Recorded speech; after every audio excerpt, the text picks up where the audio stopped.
जय हिंद, वंदे मातरम। दोस्तों, smart study YouTube channel में आप सभी का बहुत बहुत स्वागत है। इस वीडियो के अंतर्गत डिस्कस करेंगे राजस्थान पुलिस का 2022 का जो एग्ज़ाम होने वाला है उसके लिए अपने मॉडल पेपर की सीरीज़ चल रही है। उसका वीडियो नंबर 6 है। इससे पहले 5 मॉडल टेस्ट पेपर डिस्कस किए जा चुके हैं। सारे क्वेश्चन इंपॉर्टेंट है। अगर आप रेगुलर बेसिस पे फॉलो कर रहे हैं आप बहुत अच्छे तरीके से इनको समझ सकते हैं। तो चलिए वीडियो को शुरू करते हैं। सारे क्वेश्चन अच्छे तरीके से अटेम्प्ट कीजिएगा। कितने सही होते हैं कमेंट में लिख के ज़रूर बताइएगा। चलिए, सबसे पहला क्वेश्चन स्क्रीन पर है।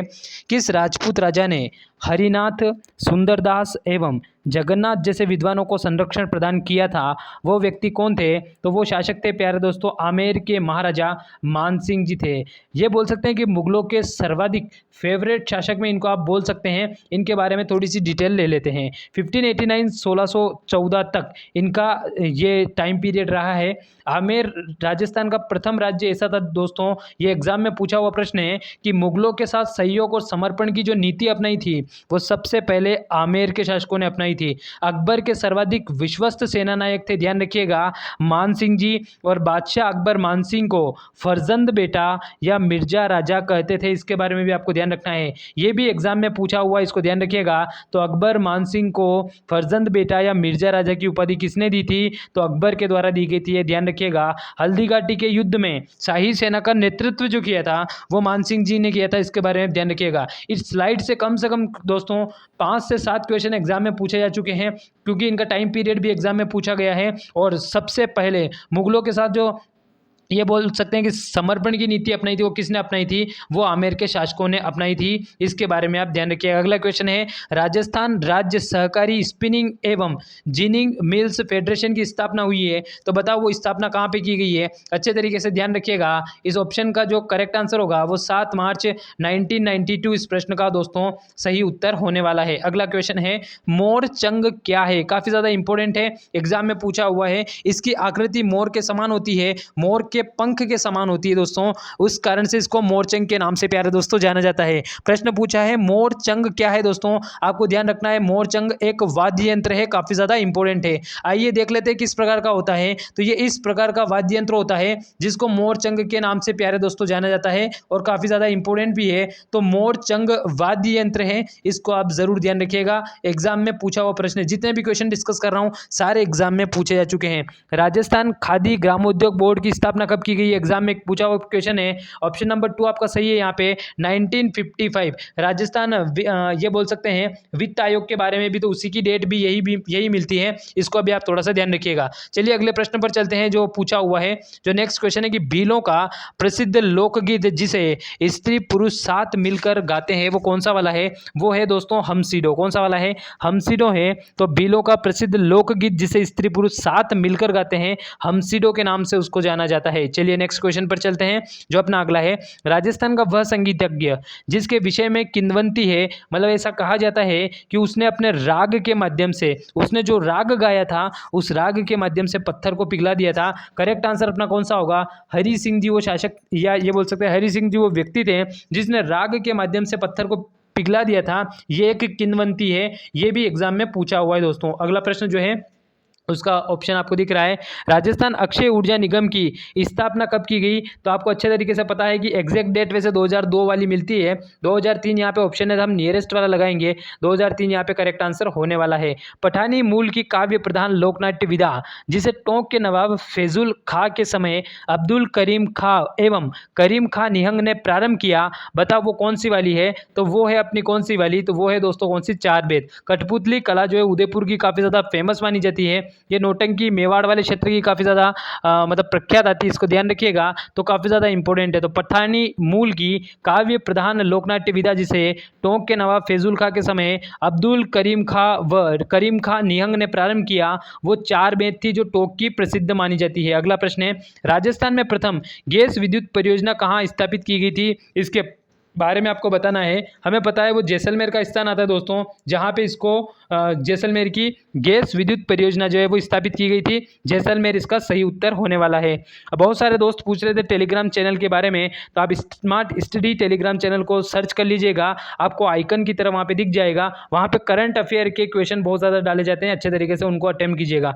राजस्थान में विद्युत शक्ति परियोजना कब आरंभ की गई है? तो विद्युत शक्ति परियोजना के बारे में ध्यान रखिएगा, 1972 इसका सही उत्तर होने वाला है। 1972 में विद्युत परियोजना जो है उसके बारे में। पहली कमर्शियल बायोडीजल रिफाइनरी के बारे में प्रश्न पूछा है, ये अपना करेक्ट आंसर इसका जो होगा वो उदयपुर होगा। तो पहली जो है वो कमर्शियल बायोडीजल रिफाइनरी जो है वो प्यारे दोस्तों उदयपुर में स्थापित की गई थी। ये भी एग्जाम में पूछा हुआ प्रश्न है।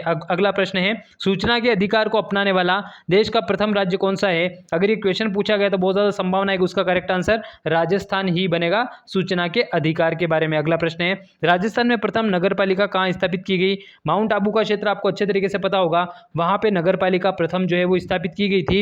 इसके बारे में दोस्तों आप ध्यान रखिएगा। अगला प्रश्न है, राजस्थान में सर्वाधिक विधानसभा वाला जिला कौन सा है? तो कॉमन सेंस के आधार पर अगर आपको लगाना हो तो आप देखेंगे विधानसभा की सीटों का बंटवारा जनसंख्या के आधार पर है। सर्वाधिक जनसंख्या वो जयपुर की है। करेक्ट आंसर इसका कौन सा होने वाला है? अपना जयपुर सही उत्तर होने वाला है। अगला प्रश्न है, राजस्थान में राजनीतिक चेतना को सर्वप्रथम जन्म देने वाले व्यक्ति कौन थे? तो सहसमल बोहरा थे। ध्यान रखिएगा, बहुत इंपॉर्टेंट है। अधिकतर दोस्त विजय सिंह पथिक जी को लगा देंगे, लेकिन राजस्थान में आंदोलन का जनक विजय सिंह जी पथिक को कहा जाता है। और ध्यान रखिएगा, राजस्थान का शेर भी विजय सिंह जी पथिक को कहा जाता है, लेकिन यहाँ पे अपना सही उत्तर सहसमल बोहरा होगा, जिसने राजस्थान में राजनीतिक चेतना को सर्वप्रथम जन्म देने वाले के रूप में इनको जाना जाता है। सोम कमला अंबा सिंचाई परियोजना किस जिले में लागू है? तो सोम कमला अंबा जो है वो कहाँ पे? अपने डूंगरपुर में। सर्वाधिक आदिवासियों का साक्षर जिला डूंगरपुर है। सर्वाधिक लिंगानुपात वाला जिला कौन सा है? डूंगरपुर है। पहाड़ों की नगरी कौन सी वाली है? डूंगरपुर है। तो इसके बारे में भी आपको ध्यान रखना है। अगला प्रश्न है, राजस्थान में टायर एवं ट्यूब बनाने का सबसे बड़ा कारखाना कहाँ पे है? काकरोली। काकरोली कहाँ पे है? राजसमंद में है। तो राजस्थान में सबसे बड़ा टायर ट्यूब बनाने वाला कारखाना कहाँ पे है? तो काकरोली राजसमंद में है। अगला है, प्रसिद्ध मीनाकारी थेवा कला का संबंध किससे है? ये थेवा कला का संबंध प्रतापगढ़ से है। और प्रतापगढ़ में नाथू जी सोनी का नाम आपने सुना होगा। तो नाथू जी सोनी जो है वो इसके प्रवर्तक के रूप में जाने जाते हैं। और इसके अन्य जो प्रमुख व्यक्ति हैं वो कौन से वाले हैं? तो महेश विजयराज सोनी जी इसके प्रमुख व्यक्ति माने जाते हैं, जिनको पुरस्कार से नवाजा भी जा चुका है। इसके साथ ही आपको ध्यान रखना है कि ये राजस्थान की छिपी हुई लोक कला में से प्यारे दोस्तों आती है, क्योंकि इनके घर वालों ने किसी दूसरे को ये बता सकते हैं कि इस कला के बारे में नहीं बताया है। राजस्थान की चकवाड़ा घटना किससे संबंधित है? तो राजस्थान की चकवाड़ा घटना आरक्षण आंदोलन से संबंधित है। ध्यान रखिएगा, काफी इंपॉर्टेंट क्वेश्चन है, एग्जाम में पूछा हुआ है। अगला जो नेक्स्ट क्वेश्चन है अपना वो है कि संगमरमर की मूर्तियां राजस्थान में कहां पर बनाई जाती है? मुख्य रूप से जो क्षेत्र आता है वो कौन सा वाला? तो जयपुर वाले क्षेत्र में संगमरमर की मूर्तियां प्यारे दोस्तों बनाई जाती है। अपना अगला जो प्रश्न है वो है कि जसनाती संप्रदाय की उत्पत्ति किस जिले में मानी जाती है? तो जसनाती संप्रदाय की उत्पत्ति जो मानी जाती है बीकानेर में मानी जाती है। कतरियासर बीकानेर का क्षेत्र आता है, और वहीं का अपना कौन सा अग्नि नृत्य भी प्रसिद्ध है? तो कतरियासर बीकानेर जो है इसका प्रसिद्ध क्षेत्र माना जाता है। ध्यान रखिएगा। अगला जो प्रश्न है अपना, राजस्थान में भवाई नाट्य के जन्मदाता कौन माने जाते हैं? तो बागाजी और नागोजी जाट का नाम आपने सुना होगा। तो बागाजी जो हैं वो मुख्य रूप से भवाई नाटक के जन्मदाता के रूप में प्यारे दोस्तों जाने जाते हैं, काफी ज्यादा इंपॉर्टेंट है। अगला जो अपना नेक्स्ट प्रश्न है वो है कि सहकारी तंत्र में संचालित शक्कर का कारखाना स्थित है, वो कहाँ पर स्थित है? तो वो प्यारे दोस्तों केशोराई पाटन में है। इसको ध्यान रखिएगा, ये भी काफी ज्यादा इंपॉर्टेंट है। अगला जो नेक्स्ट क्वेश्चन है अपना, उस क्वेश्चन के बारे में डिस्कस करते हैं। राजस्थान का घुमाने वाला क्षेत्र जिस कारण से समाचार में है वो किसके लिए है? तो घुमाने वाला जो क्षेत्र है वो क्षेत्र तेल एवं गैस के भंडार के लिए भी काफ़ी ज़्यादा जाना जाता है। इसके बारे में भी आपको ध्यान रखना है। तो तेल एवं गैस के भंडार के लिए, वैसे मैंने आपको तेल के बेसिन वाले क्षेत्र भी बताए थे, उनके बारे में भी आपने पढ़ा होगा। तो ये तेल व गैस के विशाल भंडार के लिए राजस्थान में काफ़ी ज़्यादा प्रसिद्ध है। नाथद्वारा शैली का प्रमुख आकर्षण केंद्र कौन सा है? तो श्रीनाथ जी की लीलाओं से संबंधित है। किससे? श्रीनाथ जी की लीलाओं से संबंधित माना जाता है। नाथद्वारा शैली का प्रमुख आकर्षण केंद्र प्यारे दोस्तों माना जाता है। अगला प्रश्न है, कोटा शैली के प्रमुख कलाकारों में शामिल है तो कौन कौन से हैं? लच्छीराम जी हैं, रघुनाथ जी हैं और गोविंद राय, ये इसके प्रमुख कलाकारों में माने जाते हैं। इस प्रश्न का अपना जो सही उत्तर होने वाला है वो कौन सा है? उपयुक्त सभी इस प्रश्न का अपना सही उत्तर होगा। तो ऑप्शन नंबर 4 इसका सही उत्तर प्यारे दोस्तों होने वाला है। अगला जो अपना नेक्स्ट क्वेश्चन है वो है कि किस शैली के चित्रों की प्रमुख विशेषता आकाश को सुनहरे छल्लों से घिरा हुआ दिखाया गया है? वो दिखाया गया है बीकानेर शैली में। बीकानेर शैली काफ़ी ज़्यादा इंपॉर्टेंट आती है। बीकानेर शैली में आपने देखा होगा उसी तरफ उस्ता कला के चित्र भी है, मथेरना कला का संबंध भी बीकानेर शैली से माना जाता है। तो किस शैली के चित्रों की प्रमुख विशेषता आकाश को सुनहरे छल्लों से घिरा हुआ दिखाया गया है, तो बीकानेर शैली में इसको दिखाया गया है। गुलाबी नगर के नाम से विख्यात जयपुर को किसने, मैं बहुत बार डिस्कस कर चुका हूँ, बसाने वाले व्यक्ति कौन थे, तो महाराजा सवाई जय सिंह जो थे वो गुलाबी शहर को बसाने वाले थे। इन्होंने राजधानी भी इसी को बनाया था। महाराजा स्कूल आर्ट एंड क्राफ्ट की स्थापना किसने की थी, तो आर्ट एंड क्राफ्ट के जो प्रमुख जनक के रूप में तो राम सिंह जी आते, ध्यान रखिएगा महाराजा राम सिंह जी। इन्हीं ने हम ये बोल सकते हैं कि जयपुर को गुलाबी रंग से भी रंगवाया था, इसको भी आप थोड़ा सा ध्यान रखिएगा। अलवर शैली में स्त्रियों को किस प्रकार के चित्र में दिखाया गया है, काफ़ी इंपॉर्टेंट है। तो ये सारी की सारी अलवर शैली की विशेषताएं हैं। आंखें मछली के जैसी है, होठ पतले व पान की पिक से रचे हुए हैं, आभूषण से युक्त स्त्रियां हैं, तो उपयुक्त सभी जो हैं वो अलवर शैली की। और आपको ध्यान रखना है अलवर शैली में गणिकाओं का चित्रण किया गया है, क्योंकि दिल्ली के काफ़ी नज़दीक थी, वहाँ पर मुगल दरबार था, उससे काफ़ी ज़्यादा मतलब कि ये बोल सकते हैं कि काफ़ी ज़्यादा अफेक्ट पड़ा है। तो गणिकाओं और योग करती हुई जो स्त्रियां हैं उनके दृश्य इसमें दिखाए गए हैं। इस प्रकार से मैंने इंपॉर्टेंट क्वेश्चन डिस्कस किए। रेगुलर बेसिस पे 9:30 बजे अपनी क्लास होती है, इसको आप अटेम्प्ट कर सकते हैं और अपने एग्जाम में मार्क्स को बूस्ट कर सकते हैं। इसी प्रकार के वीडियोस के लिए जुड़ सकते हैं और आप टेलीग्राम चैनल को सर्च कर लीजिएगा, वहाँ पे करंट अफेयर के नाम से है, smart study current affair Telegram channel है, उसको आप ज्वाइन कर सकते हैं। इस वीडियो के कमेंट सेक्शन में उसका लिंक दे दूंगा, आप वहाँ से भी उसको सर्च कर सकते हैं। Thanks for watching. जय हिंद, जय भारत दोस्तों।